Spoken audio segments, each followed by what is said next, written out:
So wrought with struggle was antiquity, one must ask, how did men find time to build cities and monuments, much less time to write, reflect, and create the works of art that define civilization's ascent? When did men find time to grow the food needed to feed the ancient world's armies? More to the point, when did men find time to father the children who populated those armies? This is Session 5, Other Early Civilizations, in a course titled History as an Evolution of Consciousness, and that is an aspect of a larger view, evolution of consciousness theory. In this session, we look at many of the ancient world's less known, but no less significant societies.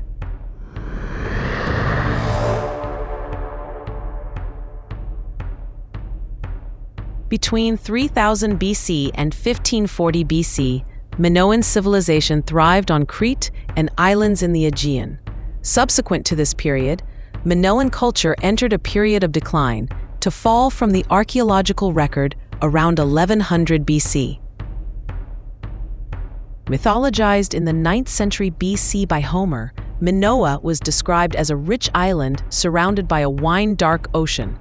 On the island, there was a great city built over a labyrinth ruled by a creature that was half bull and half man, called the Minotaur. Mythology aside, the remains of Minoan civilization were discovered in the early 20th century by the British archaeologist Sir Arthur Evans, who, inspired by Homer's King Minos, coined the name Minoan.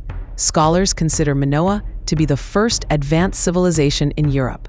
The Minoans built irrigation systems, water and sewage systems, and palaces decorated with reliefs and frescoes.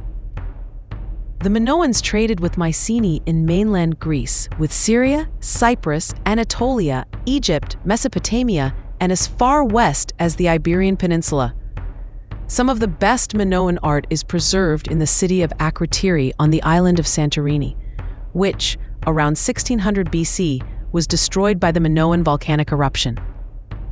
The Minoans wrote in Linear A and in Cretan hieroglyphs, the blend of which resulted in a language distinctly their own. The reasons for the decline of Minoan civilization are unclear. Theories include internal turmoil, Mycenaean invasions from Greece, and the volcanic eruption on Santorini.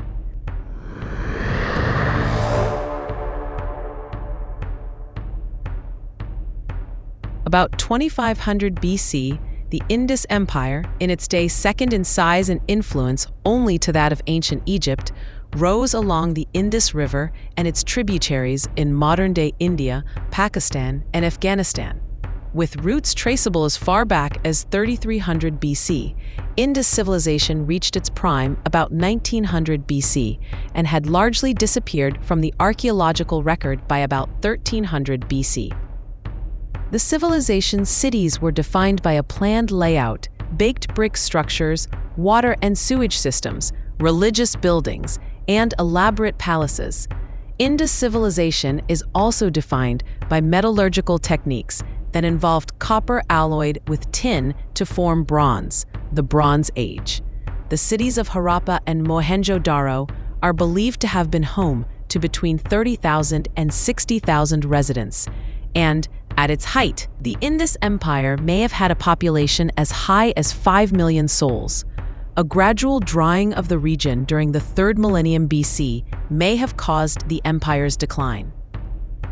The discovery of Harappa and of Mohenjo-Daro was the culmination of work begun in 1861, with the founding of the Archaeological Survey of India during the British Raj.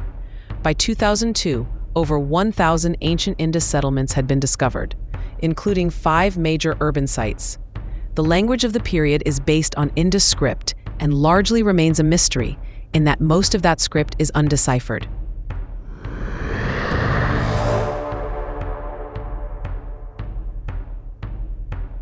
By the 21st century BC, the Mesopotamian city of Babylon had become the center of the previously referenced Babylonian Empire.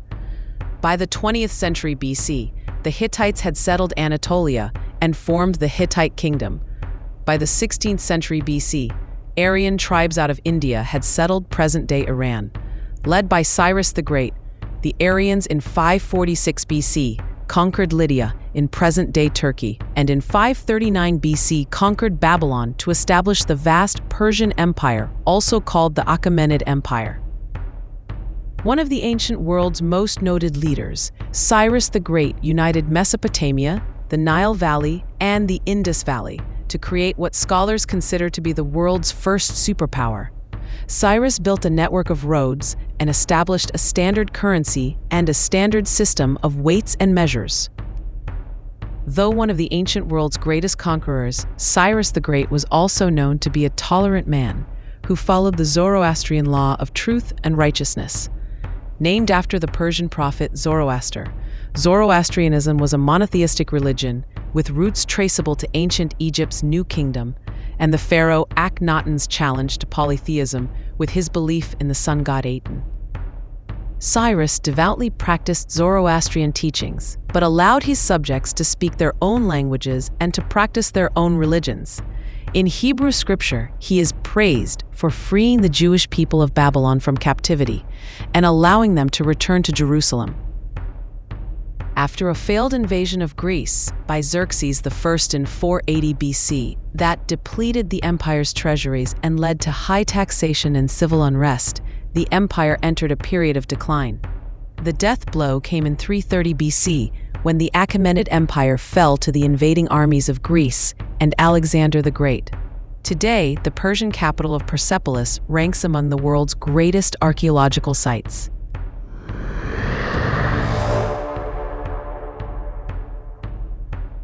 According to legend, Hebrew culture, which led to Judaism, Christianity, and Islam, began with 13 tribes united by Abraham in 2000 BC. In the Old Testament books Exodus and Deuteronomy, Moses, in 1200 BC, led the Hebrews from Egypt, where they had been enslaved by the pharaoh Ramses II, to build Pi-Ramses to Canaan along the Jordan River. In the biblical account, Moses parted the Red Sea to escape the pharaoh's army and climbed Mount Sinai to receive the 10 Commandments from God. Under Moses' successor, Joshua, the Hebrews conquered Palestine and during the reign of King David defeated the Philistines and made Jerusalem their capital. After the death of David's son Solomon, the tribes split into two kingdoms, Judah and Israel.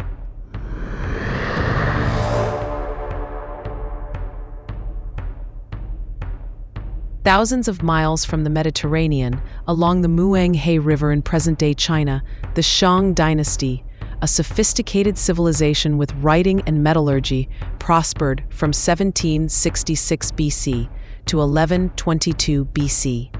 By the time of Alexander the Great's death in 323 BC, the ensuing Zhou dynasty had extended its rule throughout most of northern China, and the Zhou emperors oversaw one of the ancient world's most culturally sophisticated civilizations.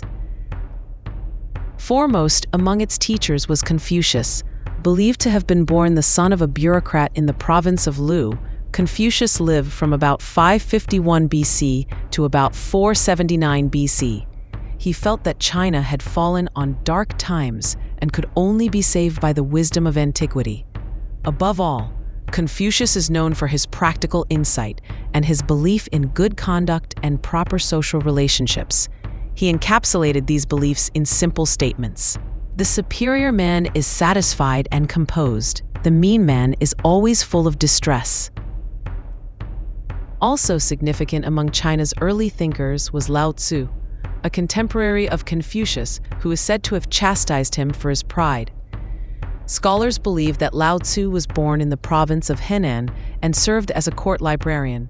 Inspired by the library's readings, Lao Tzu founded the philosophy of the Tao, or the Way, a system of belief that, in addition to pride, rejected worldly desire and embraced plainness, simplicity, and selflessness. A follower of Confucian philosophy but influenced by Lao Tzu, Mencius, 371 BC through 289 BC, believed that all people are inherently good, but that one could be turned to evil by those around him. He spoke about the importance of virtue in a ruler and felt that those with power must exercise it for the benefit of the people. The teachings of Mencius, Lao Tzu, and Confucius founded Taoism and Confucianism.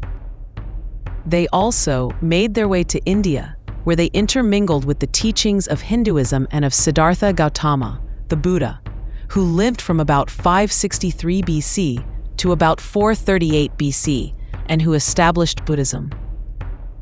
Hinduism dates to about 1500 BC and has been passed through the ages in a collection of hymns, poems, and ceremonial formulas called the Veda. The Hindus embraced many deities. Over time, Vishnu, the preserver of the universe, and Shiva, the god of creative and destructive forces, became the most important. And, as the idea of monotheism spread, most came to be seen as under a godhead, typically Brahman.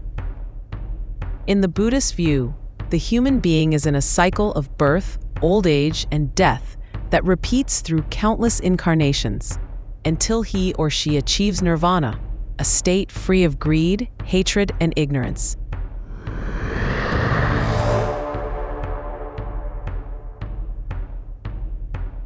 In the time frame of the Shang and Zhou empires in China, the first documented New World civilization, the Olmec, had risen and fallen in the coastal lowlands of modern-day Mexico.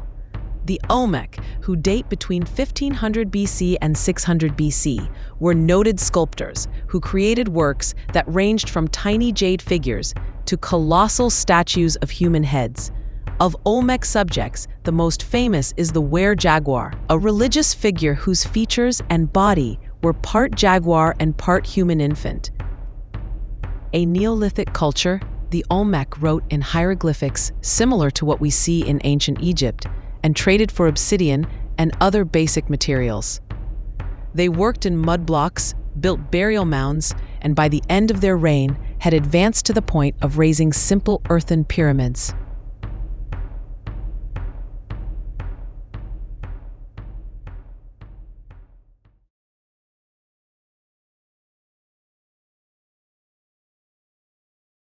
What parallels in development do we see in cultures throughout the ancient world? What is the defining characteristic of ancient world social order?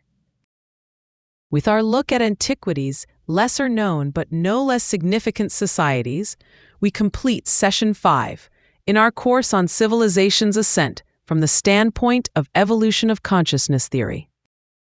Our course titled History as an Evolution of Consciousness continues in Session 6, Middle Ages.